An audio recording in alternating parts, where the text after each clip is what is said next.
അപ്പോൾ നമുക്ക് വരാൻ പറ്റുന്ന ഏറ്റവും എൻഡിലാണ് നമ്മളിപ്പോൾ വന്നിരിക്കുന്നത്.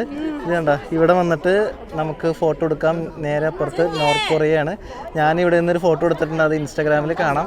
അത് ഞാനൊരു ചേച്ചിനെ കൊണ്ട് പറഞ്ഞെടുപ്പിച്ചാണ് കേട്ടോ. നല്ല ഫോട്ടോ ആയിരിക്കും എന്ന് വിചാരിക്കുന്നു.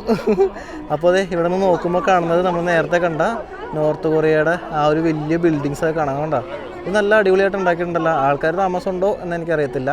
കണ്ടോ, പിന്നെ അതെ ഇവിടെ നിന്ന് നോക്കുമ്പോൾ എന്തൊക്കെ കാണാൻ പറ്റുമോ നോക്കാം. വേറൊരു ബിൽഡിംഗ് കാണാം, അതിൻ്റെ അപ്പുറമൊക്കെ കുറേ ബിൽഡിങ്സൊക്കെ ഉണ്ട്. ഇത് മറ്റേ അമ്യൂസ്മെൻറ്റ് പാർക്കിൻ്റെ പോലത്തെ ഒരു സാധനമൊക്കെയാണ്. കണ്ടോ, അതൊക്കെ കാണാം. ഇത് വേറെ കുറേ ബിൽഡിങ്സ്, ഇവിടെ ബിൽഡിങ്ങിൻ്റെ പണി നടക്കുന്നു. ഈ ബിൽഡിങ്ങിൻ്റെ പണി വേറെ നടക്കുന്നു. ഇത് ഒരുപോലത്തെ രണ്ട് ബിൽഡിങ്സ്. ഇവിടെ വലിയ ബിൽഡിങ്ങുകൾ കാണാം. എനിക്ക് തോന്നുന്നു ഇവിടെ നിന്ന് നോക്കുമ്പോൾ ഞങ്ങൾ ഭയങ്കര സെറ്റപ്പാണ് എന്ന് തോന്നിക്കുന്ന രീതിയിലാണ് അവർ ചെയ്തേക്കണത്. അപ്പോൾ നോർത്ത് കൊറിയയുടെ കാഴ്ചകളാണ് നമ്മളിപ്പോൾ കണ്ടുകൊണ്ടിരിക്കുന്നത്. ആ ദൂരെ കുറേ കപ്പലുകളും ബോട്ടുകളും ഒക്കെ കിടക്കുന്ന കാണാം. ഇതേ വ്യവസായങ്ങൾ. അത് ചൈനയാണെന്ന് തോന്നുന്നു. ഇത് ചൈനയാണ് കേട്ടോ. ഇതിൻ്റെ അപ്പുറത്താണ് കണ്ടോ. ഇവിടെ തൊട്ട് ഇങ്ങോട്ടാണ് നോർത്ത് കൊറിയ.